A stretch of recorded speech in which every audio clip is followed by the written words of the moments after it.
Hola, som l'equip de la Biblioteca Municipal de Manlleu. Som un equip de 4 persones i tots plegats hem donat forma al projecte del Serpent de Llibres, dirigit a fer foment de la lectura per joves de primer i segon d'ESO.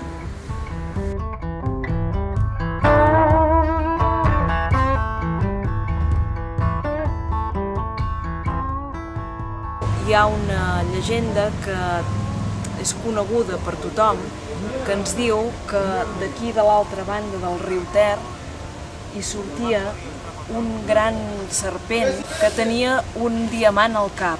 Uns vailets li van prendre i aquest serpent va travessar el pont de Manlleu a veure si els podia capturar. Aquesta llegenda ha acabat sent una festa molt important aquí a Manlleu. Ens donava una mica la idea de que si posem un llibre darrere l'altre acaba sent com un petit serpent de llibres. Els hàbits de lectura baixen molt a nivell de primer, segon i sobretot a tercer d'ESO.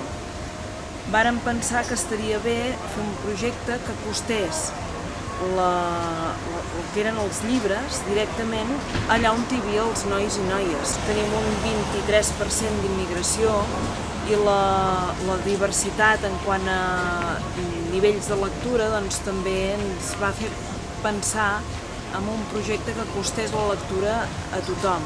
El 2012 ha sigut la tercera edició que s'ha posat en pràctica. Ha anat variant una mica en el format, però el concepte principal sí que és el mateix.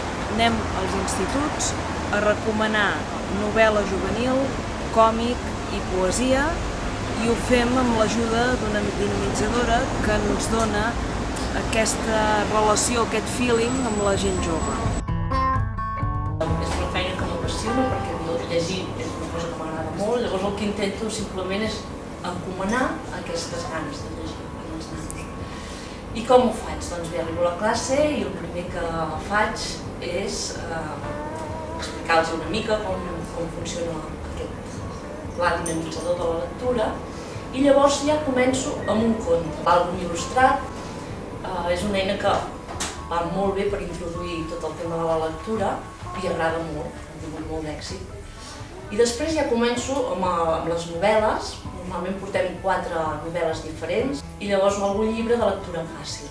Aquests són els 4 llibres que portem, a més també portem un còmic i una petita mostra de poesia, que sol ser una poesia que els entreguem en paper escrit però que també la cantem.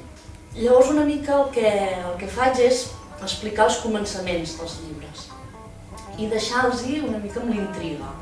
Em poso molt a la pell del personatge, els explico el començament i en aquell punt que està més emocionant els hi deixo amb les ganes de saber més.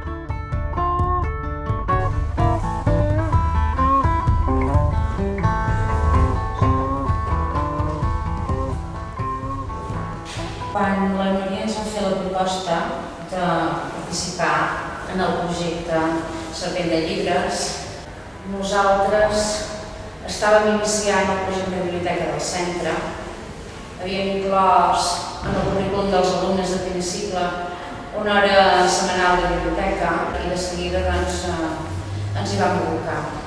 Hem fet que aquests alumnes de primer cicle, que semblava que quan acaben la primària els costa seguir llegint, s'hi vagin enganxant. Durant el primer i el segon curs d'ESO va venir una noia que es deia Carol i que estava dintre del projecte de Serpent de Llibres, que ens venia a recomanar llibres. En total hem fet 4 cops i el que feia era recomanar molts diferents llibres de tots els gèneres perquè així tothom trobés un llibre que li pogués interessar. Al segon d'ESO va sortir un concurs que era de fer un comentari sobre si ens havia agradat el llibre i què ens havia semblat per aconseguir un llibre digital. Arran del projecte es pot dir que he conegut molts llibres que abans no havia sentit a parlar o que m'han vingut ganes de llegir, ja que potser si hagués anat a la biblioteca i l'hagués vist, tampoc hagués sabut gaire de què anava i tampoc l'hagués triat. D'aquest projecte n'han sortit spin-offs, podríem dir, altres projectes associats. Arran de la relació que hem establert amb alumnes que han participat en el Serpent de Llibres, ha sortit un petit grup de superlectors que ara han esdevingut els nostres assessors en la compra de novel·la juvenil a la biblioteca. I aquests mateixos superlectors han acabat participant també en un programa de Ràdio Manlleu i ells són els encarregats de promoure la literatura juvenil per antena. Per tant, ha anat molt més enllà de l'entorn educatiu i ha fet que una part dels alumnes s'hagi sentit molt involucrada en el projecte.